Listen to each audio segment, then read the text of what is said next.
homesteaders, gardeners, and cooks. My name's Jennifer. Welcome to Miles Away Farm. Thanks for joining me in my kitchen. Today we are making a carrot soup, and this recipe comes from Nom Nom Paleo, which is a website, and she also has a cookbook. And I'm not a big paleo person. I don't eat paleo all the time, but this soup is fantastic. In it, we are going to use carrots. This is the end of February, and we still have carrots. I bought a big batch of seconds from a local farm. And so these carrots are gigantic, and you'll see that in the video, but they are perfectly good. I've had them in my fridge or in my garage for the past 4 or 5 months, and they still look amazing. So we're gonna have carrots, some nice homemade chicken stock, some coconut milk, not a lot, but it just adds a richness that's really incredible. And then unusually, because we don't cook with this spice a lot, some cardamom. And I always have cardamom on hand because I make chai all the time, and it's a very common ingredient in chai, but I love using it in this savory application. So let's get started. So this one monstrous carrot that already had the end cut off for another use weighed 1.5 pounds at this point. So it was truly huge. If you've ever bought seconds from a farmer, what that means is they're produce that's perfectly fine but doesn't meet typical consumer expectations, and so these carrots were seconds simply because of their size. They were absolutely delicious. They had been harvested after a frost. When you harvest carrots after you've had a frost, the plant pulls the energy from the leaves back into the roots, and it dramatically sweetens them up. So it is the best time of year for carrots. This is the top end of that carrot. Anybody else have dogs who absolutely love carrots? My dogs are the biggest vegetable and fruit eaters. It always surprises me. It's the only dogs I've ever owned that will eat vegetables and fruit.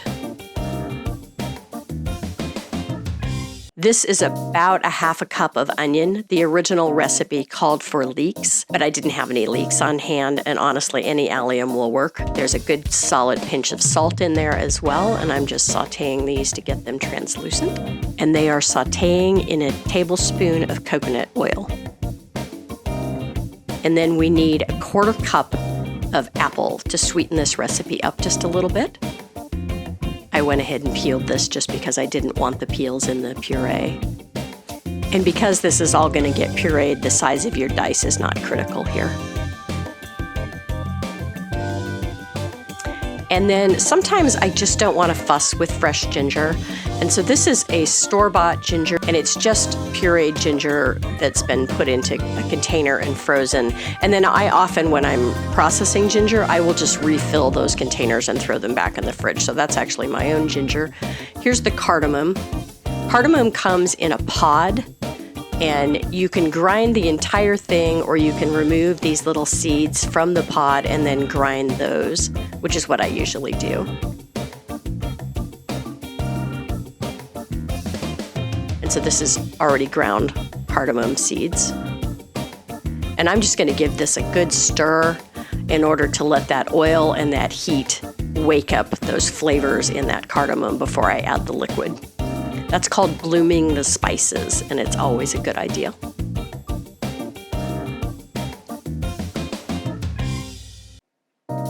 I'm adding homemade chicken broth.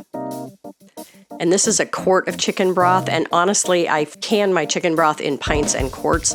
I probably could have done a pint and then added another pint of water. It was a little strong. My chicken broth is pretty strong flavored.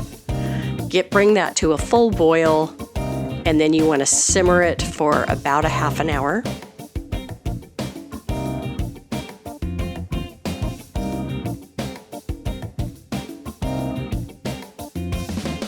Make sure your carrots are nice and tender. And then we're just going to use a stick blender or an immersion blender to puree this up. You could put this in a regular blender, but I hate pureeing hot liquids in a stand blender, and so stick blenders are really wonderful. You can often pick these up used at thrift stores for really inexpensive amounts of money, so it's worth having one around. Coconut milk here. This is not the brand I normally use, but that brand has been difficult to find of late.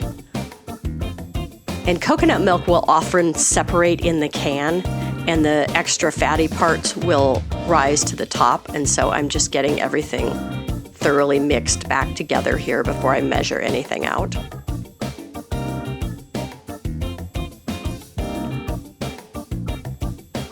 Need a half a cup of coconut milk. And that coconut milk just adds a richness to this that makes it the most satisfying soup. It's really amazing. It's definitely worth doing.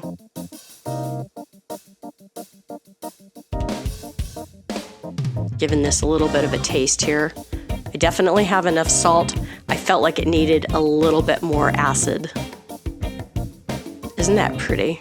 Talk about beta carotene. Vitamin A, baby.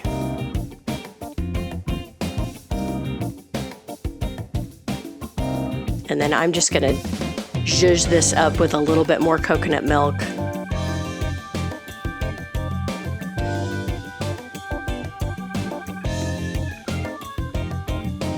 This is a spice blend that I make myself. It's basically everything bagel seasoning. So there's poppy seeds, garlic chips, onion chips. I'll put the ingredients on the screen here.